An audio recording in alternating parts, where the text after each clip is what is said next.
সমস্যাকে কখনো সমস্যা মনে করা যাবে না, তার কারণ সমস্যা কোনো সমস্যাই নয়। আর যদি সমস্যা না থাকে তাহলে সেটাই সবচেয়ে বড় সমস্যা। কিন্তু এখন সমস্যা আছে, অতএব কোনো সমস্যা নেই। তার কারণ হলো সমস্যার মাধ্যমেই সমস্যাকে সমস্যার মধ্যে ফেলে দিতে হবে।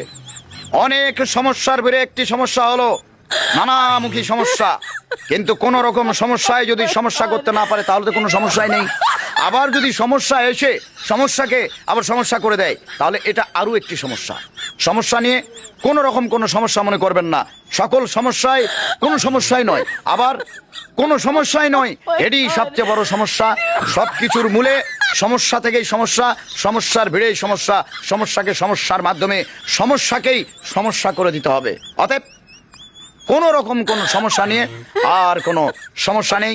সকল সমস্যা অলরেডি এখন সমস্যার মধ্যে পড়ে গিয়েছে। আপাতত